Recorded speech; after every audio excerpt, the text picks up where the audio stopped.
भाग एक। आयला की बात सुनकर जविया की आंखों में उम्मीद की एक नई किरण जाग उठी। वह कांपती हुई आवाज में बोली, अगर अम्मी अब्बू ने इनकार कर दिया तो मैं कभी उनके खिलाफ नहीं जा सकती। आयला ने उसका हाथ मजबूती से थाम लिया और नरम लहजे में कहा, मैं तुम्हें बगावत करने के लिए नहीं कह रही। मैं सिर्फ इतना चाहती हूं कि तुम अपनी बात इज्जत और मोहब्बत के साथ उनके सामने रखो। अगर हम खामोश रहेंगे तो उन्हें कभी पता नहीं चलेगा कि तुम्हारे दिल में क्या है। उधर आन राफे को एक तरफ ले जाकर समझाने लगा, अगर तुम वाकई जविया से मोहब्बत करते हो तो उसका सही तरीका अपनाओ। छुप छुप कर मिलने से सिर्फ गलतफहमियां पैदा होती हैं। मर्द बनो, घर वालों के सामने आओ और इज्जत से उसका रिश्ता मांगो। राफे ने पूरे यकीन के साथ जवाब दिया, मैं इसी इरादे से यहां आया हूं। पहले मैं तुम लोगों को सच बताना चाहता था। अब मैं हर इम्तिहान के लिए तैयार हूं, लेकिन जविया का साथ कभी नहीं छोड़ूंगा। यह सुनकर जविया की आंखों से आंसू बह निकले। उसने धीमी आवाज में कहा, मुझे सिर्फ एक डर है, कहीं मेरी वजह से घर में कोई बड़ा झगड़ा ना हो जाए। आयला ने उसे गले लगाते हुए कहा, अगर हम सब मिलकर और समझदारी से बात करेंगे तो शायद हर मसला हल हो जाएगा। इस बार मैं तुम्हें अकेला नहीं छोड़ूंगी। आन ने भी राफे के कंधे पर हाथ रखते हुए कहा, हम कल ही सही वक्त देखकर अम्मी अब्बू से बात करेंगे। जो भी फैसला होगा इज्जत और खुलकर होगा। चारों ने एक दूसरे की तरफ देखा। रास्ता मुश्किल था, लेकिन उन्होंने तय कर लिया था कि अब सच छुपाने के बजाय हर मुश्किल का सामना मिलकर करेंगे। मगर उन्हें जरा भी अंदाजा नहीं था कि उनकी पूरी बातचीत घर के कुछ लोगों ने सुन ली है और यही राज आने वाले दिनों में एक बड़े तूफान की वजह बनने वाला है। घर पहुंचते ही माहौल असामान्य रूप से खामोश था। जविया और राफे के चेहरों पर चिंता साफ दिखाई दे रही थी, जबकि आयला और आन भी यही सोच रहे थे कि बात की शुरुआत कैसे की जाए। तभी शम्सा ने चारों को एक साथ देखकर हैरानी से पूछा, तुम सब इतने खामोश क्यों हो? क्या कोई बात हुई है? आयला ने हिम्मत जुटाते हुए कहा, अम्मी, हमें आपसे एक बहुत जरूरी बात करनी है, लेकिन पहले आप वादा करें कि आप गुस्सा नहीं करेंगी। शम्सा कुछ समझ नहीं पाई।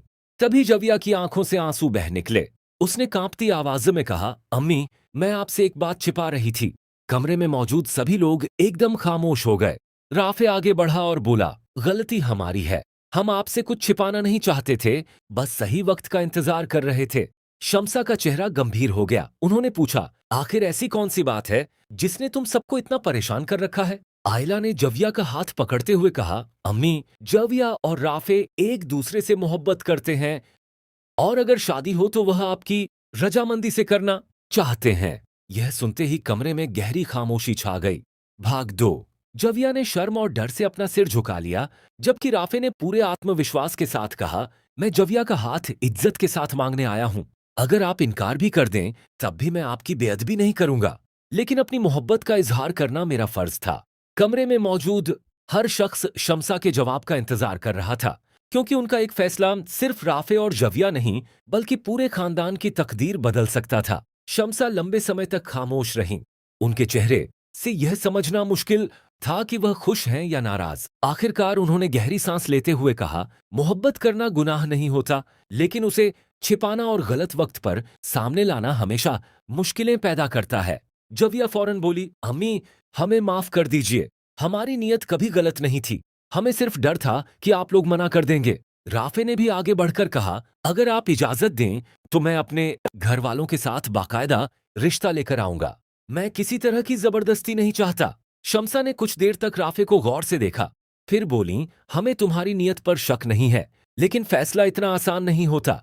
खानदान की इज्जत और रवायतों को भी देखना पड़ता है। आयला ने बेचैनी से कहा, अम्मी, इज्जत सिर्फ रवायतों में नहीं, बच्चों की खुशी में भी होती है।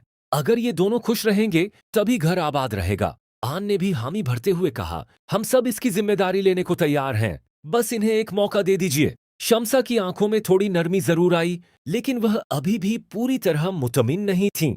उन्होंने कहा, मैं अकेले फैसला नहीं कर सकती, पहले बड़े बुजुर्गों से बात होगी, फिर कोई फैसला लिया जाएगा। यह कहकर वह वहां से चली गईं। कमरे में एक बार फिर खामोशी छा गई, लेकिन इस बार उसमें उम्मीद और डर दोनों शामिल थे। शाम होते होते घर का माहौल और भी ज्यादा तनावपूर्ण हो गया। शम्सा ने खानदान के बड़े बुजुर्गों को बुला लिया था। हर किसी के दिल में बेचैनी बढ़ती जा रही थी। जब सभी लोग कमरे में जमा हुए, तो एक बुजुर्ग ने राफे की तरफ देखकर सख्त लहजे में कहा, तो तुम वही हो जिसने हमारे घर की लड़की से रिश्ता जोड़ा है? राफे ने अदब से सिर झुकाते हुए जवाब दिया, जी मैं जविया से शादी करना चाहता हूं, लेकिन आपकी रजामंदी के बिना कोई कदम नहीं उठाऊंगा। कमरे में फिर खामोशी छा गई। जविया की धड़कनें तेज हो गईं, जबकि आयला ने उसका हाथ दबाकर उसे हिम्मत दी।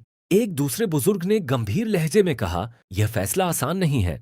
हमें देखना होगा कि यह रिश्ता हमारे उसूलों और खानदानी रवायतों के मुताबिक है या नहीं। शम्सा ने आहिस्ता से कहा, हम सिर्फ इतना चाहते हैं कि बच्चों की खुशी भी बनी रहे और खानदान की इज्जत भी महफूज रहे।